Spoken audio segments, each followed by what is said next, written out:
네, 자신의 모든 것을 걸고 가게를 운영하고 있는데 갑자기 건물주가 나가라 그러면 여러분들은 어떻게 하시겠습니까? 바로 오늘 얘기는 권리금 얘기인데요. 자, 윤예린 변호사님 어떤 사건을 맡으셨나요? 네, 한 가게를 운영 중이던 임차인이 있었습니다. 그런데 임대인이 더 이상 임대차 계약을 하지 않겠다, 연장하지 않겠다라고 통지를 해왔습니다. 그러면서 그곳에서 자기가 하는 어떤 다른 가게를 설치해서 할 것이다. 그러면서 돈 한 푼 없이 나가라. 라고 통지를 한 거죠. 그래서 임차인은 부랴부랴 신규 임차인을 구했습니다. 그래서 이 시설을 이어서 자기가 설치한 시설을 이어서 영업을 할 사람을 구했는데 임대인은 그럴 거면은 당신이 내던 월세의 2배를 내라 라고 한 사안이었습니다. 깡패네. 그래서 임차인은 임대인에게 한 푼도 받지 못하고 막대한 시설금 날리고 단골들 날리고 노하우 다 날리고 이럴 판이 됐습니다. 이야. 당연히 권리금을 받아야 될 것 같은데요, 참. 이게 예전에는 심지어 이 권리금이라는 게 법문에도 이제 명시되지가 않은 그냥 뭐 실제적으로만 통용되는 이제 그런 금원이었는데 이게 법의 테두리 안에 이게 들어오게 된 거죠. 방금 말씀하신 그런 문제점들이 생겨나니까. 지금 윤예린 변호사님께서 담당하셨던 사건에서도 이분도 권리금이 좀 문제가 될 것 같은데. 네, 어떻게 됐죠? 상가 임대차 계약을 연장할 수 없게 된 임차인이 그동안의 시설비, 영업비를 건지기 위해서 임대인을 상대로 소송을 걸 수밖에 없었습니다. 신규 임차인을 받아서 자신의 영업비나 시설비를 받았어야 했는데 임대인이 그것을 방해했다라고 하는 내용으로 고소를 한 것이죠. 네, 윤예린 변호사님께서는 그 사건에서 어떻게 변론을 하셨죠?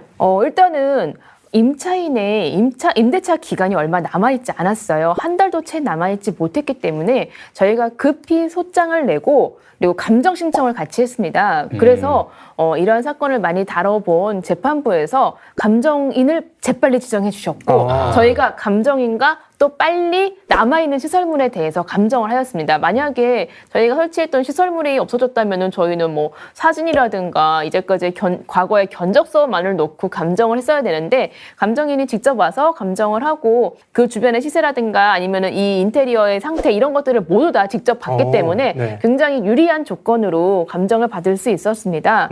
그리고 또한 그러니까 임대인과 임차인 사이에서 보냈던 문자, 내용 증명을 잘 모아서 그 부분에 대해서 소명을 많이 하였는데요. 그러니까 판결이 임대인이 나 너랑 다시 계약 안 할 거야, 임차인한테. 그리고 네가 새로운 사람 들여와도 나는 그 사람이랑 계약을 안 할 거야 라는 취지의 명확한 말을 하였다면은 이거는 신규 임차인 그 주성 거절 행위로 봐서 권리금을 임대인이 물어야 된다라고 판결한 게 있었어요. 그런데 저희 임대인은 처음부터 내가 사용할 거다. 당신하고는 다시 계약을 연장할 생각이 없다라는 내용을 자발적으로 저희에게 내용 증명을 보내와서 저희가 그 내용 증명으로 일단은 소명을 했고 저희가 그래도 신규 임차인을 주선을 하겠다라고 했더니 저희가 실제로 신규 임차인을 주선을 했어요. 그러니까 어떤 다른 분을 만났는데 임대인께서 2배로 받겠다라고 했잖아요. 그러니까 그 2배로 받겠다라는 부분도 녹음을 해놓고 이제 그 부분에 있어서 문자도 있었기 때문에 저희가 또 그 요건에 맞는 증거를 제시를 해서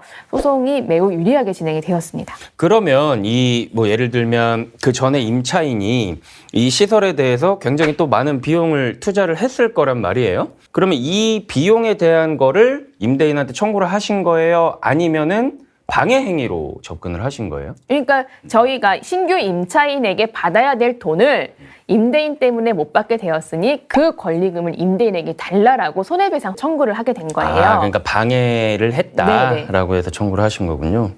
그래서 그 가액은 뭐 인테리어 그리고 우리의 그동안의 영업에 관련된 권리금 모두 다 포함이 돼서 꽤 높게 나와서 지금 나왔습니다. 네, 저 계속 궁금한데 정확히 말씀해 주시긴 좀 힘들겠지만 대충 어느 정도 나왔죠? 금액이 궁금해요. 굉장히 큰 평수의 업종이어서 한 장보다는 위인가요? 한 장보다는 위였습니다. 2장은요? 거기까지는 안 갔습니다. 알겠습니다. 근데 2배 받는 거 이건 깡패지. 이건 갑자기 이건 진짜 방해라고 볼 수 있을 것 같아요. 네, 맞습니다. 그래서 이런 부분들에 있어서도 판례가 신규 임차인 주선 방해 행위다. 아니 2배를 갑자기 하면은 누가 신규 임차인이 들어오느냐? 그렇지. 이렇게 판결을 한 판례도 있습니다. 네.